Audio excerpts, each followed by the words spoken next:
Hello, this is Sarah Shannon, owner of Shannon Consulting Curriculum Tutoring.com.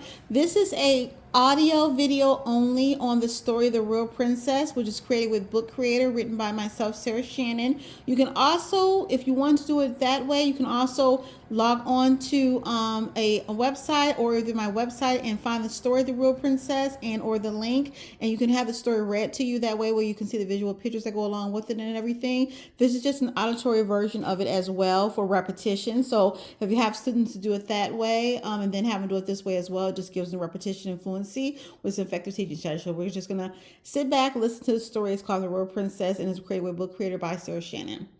Once upon a time, in a faraway kingdom, there lived a wealthy and beautiful princess named Princess Annabelle.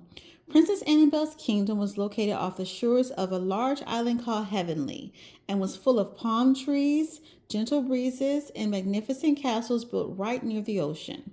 From her very own room, located in the largest castle in Heavenly, of course, Princess Annabelle could see the ocean waves crashing against the rocks, making soothing sounds that rocked her to sleep every night. The sun beaming in through her window lit up her entire room, making it the coziest and most alive place in the castle. Yes, Princess Annabelle had everything a princess could enjoy, including servants, clothing, jewelry, and wealth, which should have made her the kindest princess in Heavenly. Unfortunately, Princess Annabelle had a reputation for being a bit spoiled, and some would go on to call her worse, like a spoiled brat. Father, she would call to her father, King Philip, night and day, why do I only have 5,000 dresses in my closet? I am one of the richest princesses in the kingdom, and I simply don't have enough to wear. Princess Annabelle would cry and whine and complain for hours and hours until the king would reluctantly give in to her wishes. However, as soon as he would buy her a new dress, the princess would soon find something else to complain about. I just don't understand why I only have 10,000 pair of shoes, she would pout. Princess Annabelle would grumble and complain like a drippy faucet until King Philip grew weary of her complaints and granted her requests. Now, King Philip loved his daughter very much. However, it saddened him to see her become such a prima donna. He tried everything he could think of to persuade her to do good deeds and to think of others more than herself, but to no avail. For instance, once when he tried to coax her to help a little boy who had fallen on the beach one day, she had screamed, "Get out of my way!" and rushed past him in a huff, almost kicking sand in his face. When King Philip heard this, he just sighed and told one of the servants to help the boy up. Another time, when he tried to persuade her to feed a homeless man who was asking for a meal, Princess Annabelle just frowned and ran to get a palace guard. "Arrest this man for disturbing the peace," she had screamed. Again, King Philip just sighed and sent one of his servants to feed the man. "Tell that man I am sorry my daughter behaved this way," the king said sadly. And in another instance, King Philip tried to get Princess Annabelle to smile and greet the people who she passed on the street. "It's only proper for a princess to get to know the people in her kingdom," he explained. But when the people walked up to her or tried to speak to her, she usually screamed, "Get out of my way!" and pushed them away as she ran to her favorite store, the Ocean Princess, to buy even more clothes for herself. Again, King Philip sighed when he heard this and sent apologies to the town people the princess had insulted. One day, the king decided that it was time to teach his daughter a lesson. He called to him the great wizard Zortes, who was known throughout the entire kingdom as the most effective in casting spells. King Philip didn't like the idea of calling Zortes because Zortes was always tripping and falling and making a mess whenever he came around. However, the king knew that he was the best in his craft, so he reluctantly called him, making sure that the castle was prepared for his arrival by telling the servants to put away all the expensive dishes and to put the candlesticks and everything breakable away before he came. But on the day he arrived, King Philip didn't even have to walk downstairs up to the castle hall to know that Zortes had shown up.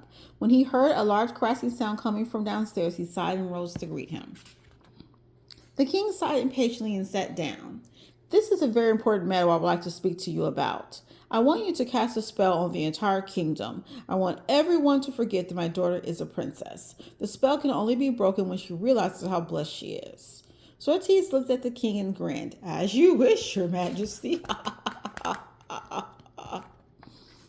As soon as he was dismissed, Sorties quickly scampered to concoct a potion. Not before he spilled several drops on the floor, however.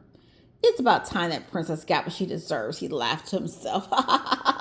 I'll never forget how she treated me the last time I saw her. She had me thrown into the streets just because I spilled frog juice on her new gown. But now she'll learn how the rest of us feel. He grinned. As a musty steam oozed across the night sky, he uttered these words. Princess Annabelle, oh so rich, remove her wealth without a stitch. Teach this girl that she is blessed. Everyone treat her like a pest. Suddenly, the sky darkened into a cloudy mist, and a hush went throughout the entire kingdom. Everything became completely still as the words oozed across the fields, across the water, across the town, and right into the palace above the bed of the unsuspecting Princess Annabelle, sleeping soundly. Trini, who put these cardboard clothes on me? Princess Annabelle asked herself when she woke up. Trini took one look at Princess Annabelle and ran frantically out of the room. Ah, she screamed. Princess Annabelle jumped out of bed, furious that Trini would dare run away from her when she asked her a question. She's fired, she screamed. She threw on her robe and rushed toward the door to tell Trini the bad news. Just then, Trini reappeared with two of the palace guards. What are you doing in my room? Princess Annabelle demanded. Look, young lady, I don't know who you are or how you got in here, but you are in big trouble, one guard said to her. You better get out of here now before the king finds out that you are in his daughter's room. He pointed his sword toward Princess Annabelle and demanded that she leave the castle at once. Princess Annabelle stared at him in shock. Have you lost your marble? She screamed. I am Princess Annabelle. Now get out of my way before I have you thrown into the dungeon. She pushed past them and started stumping out of the room.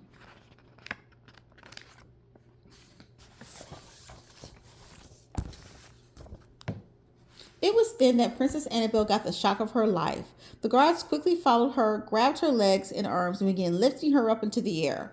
Look, we already told you, lady, you've got to get out of here before King Philip wakes up. Let's throw her into the streets, they said, trying unsuccessfully to carry her down the stairs. But the princess did not give in easily. She began fighting with all her might. She was determined not to surrender to these horrible guards. Get off of me now! Don't you know who I am? She shouted, her piercing screams echoing throughout the entire castle. Never had she been so angry in all her life. I'll have you hung! I'll have you thrown into the streets! Never had she been so humiliated, and her cries grew louder and louder with each passing second. When the servants heard the yelling, they came running from all over the house to see what the noise was. When they saw this tattered girl, her hair flying wildly in all directions as she fought and kicked and screamed, they were all flabbergasted. Who is this strange creature? They whispered as they stood staring at her. When the palace guards could no longer hold Princess Annabelle, they dropped her to the ground. She quickly jumped up and yelled, "Where is my father? Where is the king? When he hears what you have done to me, he will have you thrown into the streets." She looked around at all the servants looking at her. "Why are you all looking at me as if you don't know me?" she demanded, slightly frightened that they all had the same strange look on their faces as if they were seeing a complete stranger. Just then, King Philip walked into the room. "What's all this commotion about?" he demanded. Although he already knew what was going on, he pretended not to know. The guards began to tell the king how they had found this strange girl in the palace, but Princess Annabelle cut them off. "Father, you will not believe what these horrible guards did to me. I do not know this young lady, have her thrown into the streets." "Father, you don't know who I am? What's going on?" "All right, you heard what he said.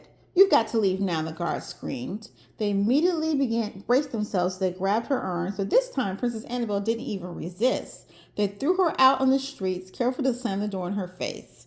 "Goodbye forever," they shouted, huffing and gruffing from the fight she had put up. Princess Annabelle just looked around in amazement. "What in the world is going on?" she asked, sadly walking away from the castle. She began pinching herself in the arm, hoping it was all just one big nightmare.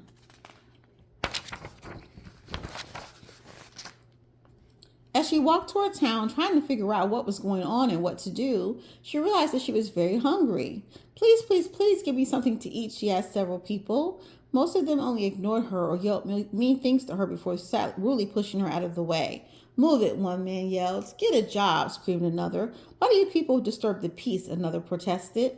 She was amazed at how mean they were to her and how hurt she was by their rejection.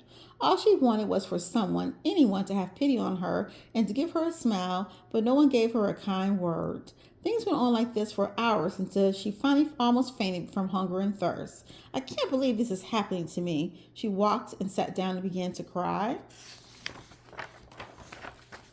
She cried and cried for what seemed like hours. She had never in her life felt so in love, alone, and afraid. I never knew how blessed I was as a princess, she thought. I had everything a girl could want, and I was so rude and nasty to everyone. If I ever get out of this, I will never forget what I'm going through today. Just then, the same little boy she had pushed off the road the other day came running up to her. Miss, you look hungry. My dad told me to give you this bread. Princess Annabelle looked at him in gratitude and gave him a sad smile. Thank you, she started to say, but the boy ran over to his father, who was standing in the corner watching Princess Annabelle. And Princess Annabelle realized suddenly that the boy's father was the same man she had called the palace guards about to arrest for disturbing the peace. She slowly walked over to them. Thank you so much. You don't know how much this means to me. The man just smiled at her and replied, I saw you over there crying and my heart went out to you. I know how it feels when people are mean to you when all you want is a chance. I met this girl the other day who was so mean to me, she actually tried to get me arrested. If that girl had any idea how blessed she was, she would never have done that. Princess Annabelle was relieved that he didn't recognize that she was that little girl, because for the first time in her life, she felt ashamed of herself. If I were a princess again, I would never behave that way, she said to herself. As soon as she finished speaking, the princess was shocked to learn that she was back in her own bed. Where am I? She asked, confused. She looked around the room, started to see she was again dressed in her royal attire. I'm back in my old room. I've got another chance, she shouted. Trini, she screamed. Trini came running into the room, expecting to be ordered around as she usually was. To her amazement, Princess Annabelle said, Trini, I want to thank you for all you do to take care of me. I'm going to give you the day off. I hope you don't mind if I clean the room myself today. Trini looked at her in amazement. Miss, she asked in shout. She felt sure this was some type of trick the princess was playing on her, and she would not leave until she was assured that she was indeed free to go. Why, thank you, Miss, Trini said, smiling in happiness as she exited the room. For the rest of the day, Princess Annabelle went around the castle singing and laughing. All the servants looked at her in amazement as she headed toward town on foot. Has the princess gone mad, they wondered? When she arrived in town, she walked right up to the man who had helped her. As soon as he saw her, he recognized her as Princess Annabelle. Look, ma'am, I don't want any trouble, he began. Princess Annabelle smiled at him warmly. Actually, I came to give you and your son this basket full of warm clothes and a hot meal. I want to apologize to you for how mean I was to you the other day. I hope you and your son can forgive me. I don't know what to say, ma'am, he began, looking at her as if he were seeing a ghost. Princess Annabelle just walked away, smiling and waving at the man and his son. As she did, the boy looked at his father. What was that all about, he asked her. Her father just shrugged his shoulders and replied, I don't know, but whatever it was, that lady is a real princess. For the rest of her life, Princess Annabelle never forgot how blessed she was. She became more and more kind as time went on, and she realized how blessed she was and began to give lots of what she had to others around her. Her father indeed believed that she had learned her lesson and was happy to give Princess Annabelle more of the things that she loved. Princess Annabelle indeed became, in the end, a real princess.